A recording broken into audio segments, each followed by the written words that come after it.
Fear is the oldest feeling we have.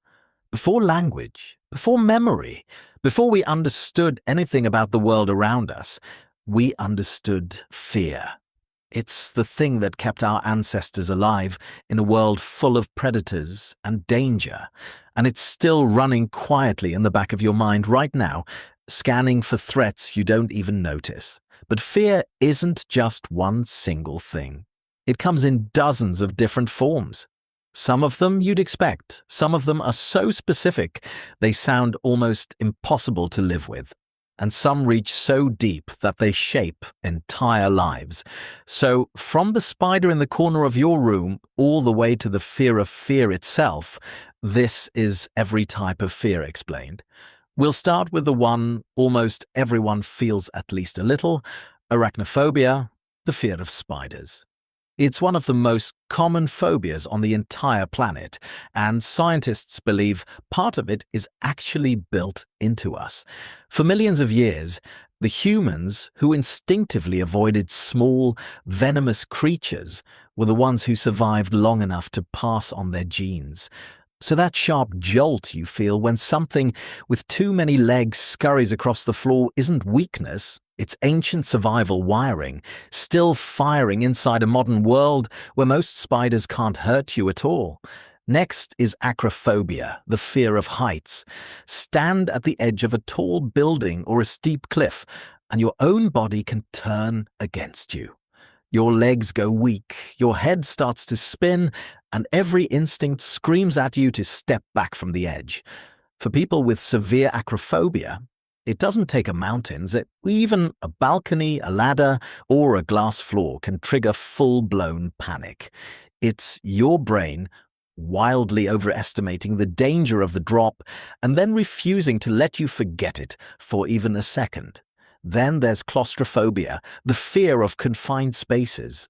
Elevators, tunnels, crowded trains, MRI machines, anywhere you feel trapped with no easy way out. What's interesting is that the fear usually isn't about the space itself. It's about the feeling of being unable to escape it. The walls seem to slowly close in, your breathing gets faster and shallower, your heart starts to pound, and eventually there's only one thought left running through your head. I need to get out of here, right now.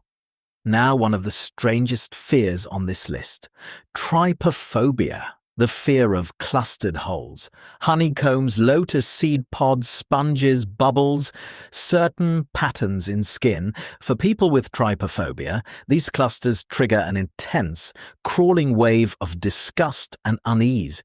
What makes it so unusual is that there's no real danger here at all.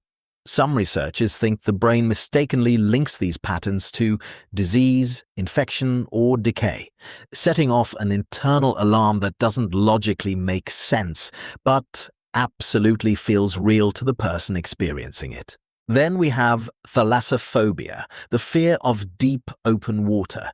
And to be clear, this isn't the fear of drowning, it's the fear of the deep itself, the vast, dark, silent space beneath the surface where the light fades away, you can't see the bottom, and you have no idea what might be down there in the water with you.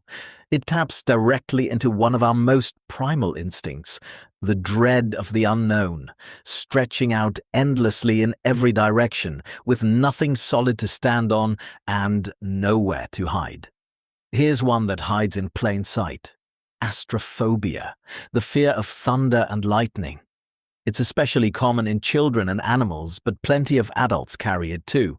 A storm is loud, sudden, and completely out of our control, a violent display of raw power we can't stop or predict.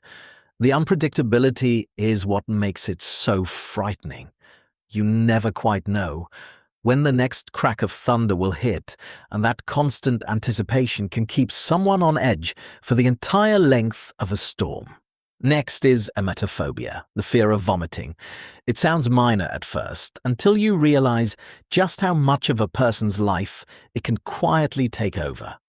People with emetophobia may avoid certain foods, skip restaurants, refuse to travel, and stay away from anyone who seems even slightly unwell. The core of it is a fear of losing control of their own body, especially in public, in front of others. That single fear can grow until it's silently steering nearly every decision they make in a day. Now, pyrophobia, the fear of fire. Like the fear of spiders, this one runs incredibly deep in our shared history. Fire kept our ancestors warm, cooked their food, and held predators back in the dark for thousands of years.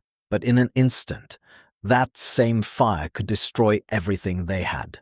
That dangerous double nature left a permanent mark on the human mind. For people with pyrophobia, even something as small and controlled as a candle flame or a stovetop burner can set off a sudden, hard-to-control rush of panic. And finally, the strangest fear of them all, phobophobia, the fear of fear itself.